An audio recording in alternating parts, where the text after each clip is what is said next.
Guys, I'm about to meet Obeida. She's already here. She wants to take her caking to the next level and become a professional cake decorator. But I'm late. Chet, I'm late. What better mentor to have than Yolanda? It's like going to Gordon Ramsay and saying, can you teach me how to cook? Going to Beyonce, can you teach me how to sing? Like, this is what she does. My name is Obeida. I'm 23 years old. I'm here because I want to prove to my best friend and my parents that I can make a good cake. So I'm gonna need to hear about your cake disaster. So I wanted to make kind of like a blue drip cake with sprinkles, and like, it all started good, and then we started stacking them without cutting the dome off. I know, I'm sorry. Okay. It's a huge disappointment. It did not get better. Like, the more and more we tried to fix it, it got worse and worse. Basically, we just started laughing about the whole thing, and she hasn't baked with me since. I feel like I need to help her with her filling and stacking. We're actually gonna make a cake that looks like a cake. Okay, plot twist. It's one of the cakes in my book. We're gonna make a cake that looks like a giant slice of cake. Oh my So the whole cake looks like a slice. That's beautiful. Oh, kind of aiming high, but we'll see. So the first thing we need to do is take this cake out of the pan. And not only do I cool my cakes, I chill them in the pan. Because the colder the cake is, the easier it is to carve and you get less crumbs. Okay. So to remove a cake like this from a rectangle pan, I like to use a small straight spatula. I insert it between the cake and the pan, and then I just run it along, making sure I can feel that it's touching the side of the pan. And flip it out. So if this was like my cake fail, I probably would have just flipped the cake and stuck some buttercream on it and called it a day.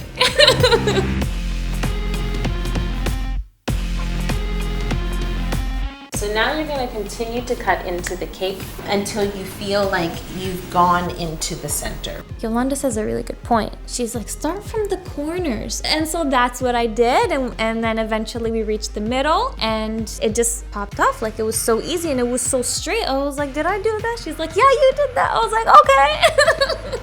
You did great! Okay. I prepared a template. Essentially, you're going to cut out some triangles that are rounded, and you can see this will end up looking like a slice. There's no way that we're gonna make this cake with this much cake. Like, how is that gonna turn into that? How are we gonna have enough? But then she did something. The leftovers from both sides became a triangle. And I had no idea we could do that. This way, there's no cake wasted. That's awesome. Obeida, Sir Squeeze, Obeida. When you use him, you just want to turn Sir Squeeze completely upside down and squeeze. He's called Sir Squeeze for a reason. Okay. I like to start with the perimeter and work my way in until there's just a nice shower of simple syrup and we let it soak in. Thank you, sir. I'm gonna have you spread buttercream on top of 3 layers, and then you're going to like stack them up against you, okay? Sounds good. All right. I find that when I'm teaching somebody how to fill a cake, they think it's not okay to go over the edge. It is okay because when you cut a cake, you want to see even filling between those layers of cake. It's like, I can't stand when you spread peanut butter on toast and the peanut butter is just in the center. That's not right. I want every bite to be delicious. Great job. Okay. And now you can Crumb coat and chill. That's right.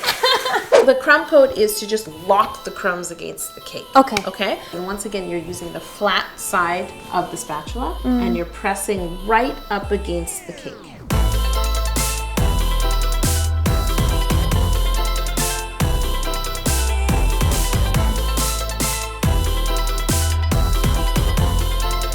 You completed the crumb coat, so what's the final step in the crumb coat?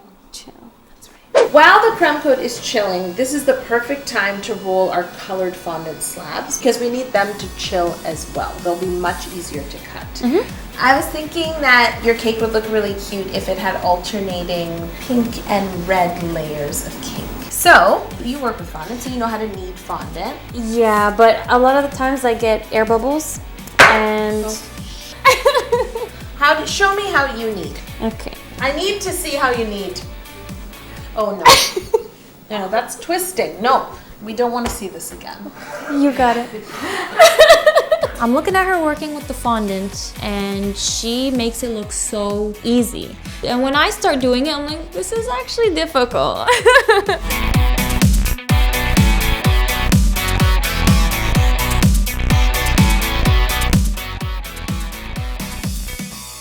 More kneading.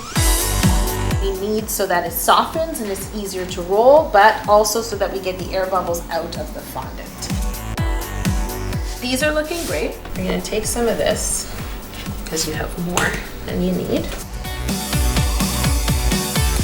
Let's put these away and we're going to Chilling fondant.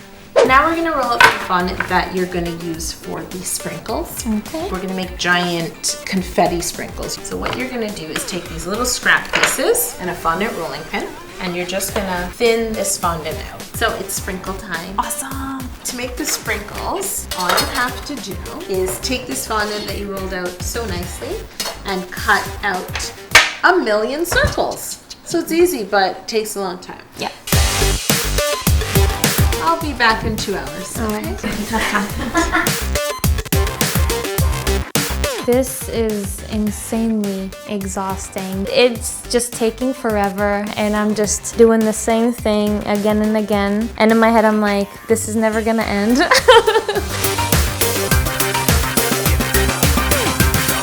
Operation Sprinkle is complete. I love this. Thank God. This is over, finally. I think every cake slice needs a decoration on top.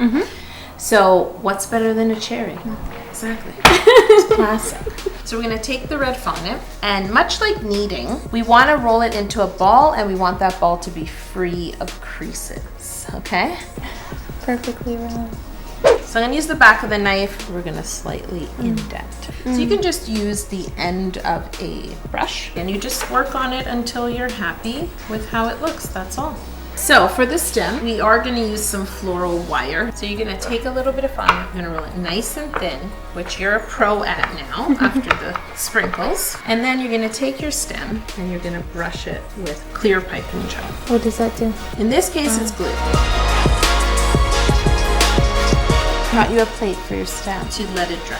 We're gonna put these aside at room temperature where no one will move them. So now you can flip your cake onto the board. What I like to do is just run a spatula right underneath. Okay? And I'll hold the board still for you. So you wanna pick it up from here. Push, there you go. Make sure you can pull the spatula out from underneath.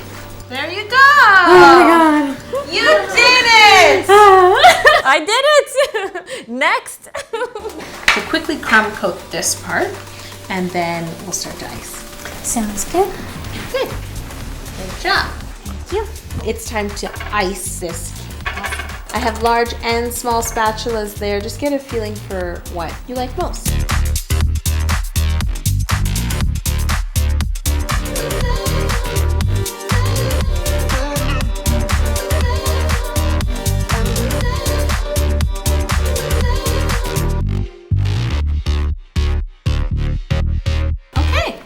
So we can put it in the fridge. Yes. And let this get nice and chill. Awesome. So just like before, we're gonna wanna measure this cake. Always measure. This is where it can get tricky because these measurements matter. And as much as I'd like to say they always work out to an even number that's easy to divide, that never happens. I kid you not, it was 3 hours. Just sitting there calculating, I don't know what number she was pulling. Like, I was so confused. I was like, what's going on? Thank you, calculator on my phone. That was interesting to like see her do her like little calculations, and everything just kind of like came together after that. Definitely after like seeing you do all this measuring, I see what makes a good cake different from a perfect cake. It's the measuring. It's the measuring. It's all in the measuring. So now you're gonna cut the stripes.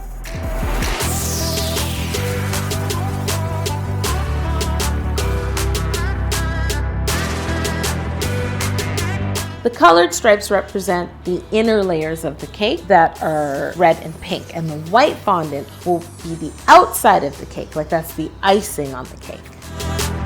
So you definitely want to cover the back first, and that way the seam will end up here. And then when you cover the top, what seam? You know, I always thought that you had to cover the entire cake with fondant, one big piece. But now I discovered there's an easier way. You could just like divide it into sections, and that's it. It's an easy fix.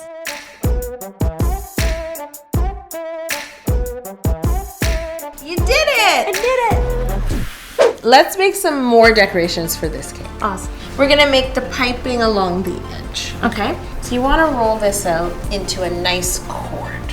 You wanna use the ruler, more measuring, and cut even lengths. And this way you can make sure that the shells look like they were piped evenly, okay? And then what you're going to do is just pick it up, and you wanna sort of curl it under as if you were using a piping tip. So you're just gonna create this shelled look for the top of your cake. Oh, that's great. So you have more than enough. Yeah. And now you're working on your like Swirl. And we will also use this, a clay extruder, and it will extrude different shapes. We're just gonna use a round faceplate, and that will create the look of the icing between the layers.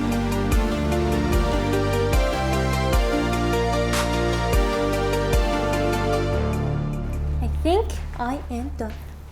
All the hardest parts are done, and so now it's just fun. You're gonna use this piping gel as glue with a brush to glue all the parts onto your cake. Awesome. The details that took me the longest were the most important parts of the cake. Like, that is what I came here to learn.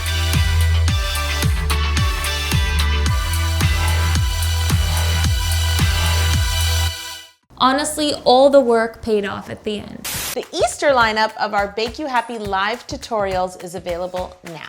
We've got everything from donuts to cookie pops, and the best part is there's a class for everyone, no matter your skill level. Whether you're looking for a class to take with your kids or you're an experienced baker, there'll be a class there for you to enjoy. Click the link here to check out all the classes and sign up.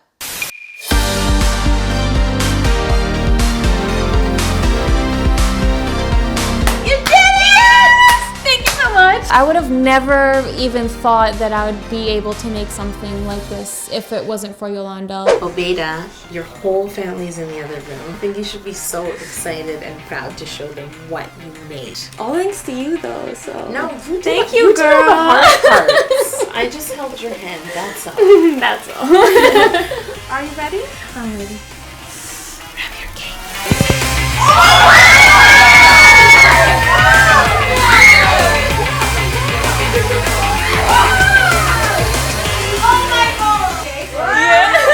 This is one slice, so only one of you get cake. It's a very simple concept, but it looks at, like, we can see the hard work that's been put into it. Honestly, I'm so proud of myself. I would have never even thought that I would be able to make something like this. It was just surreal. Good. Daddy likes it. Obeda, you did amazing today. I'm so proud of you, and I think you have the skills to do this professionally. So keep on caking, and I want to see more of what you can do. Thanks for watching.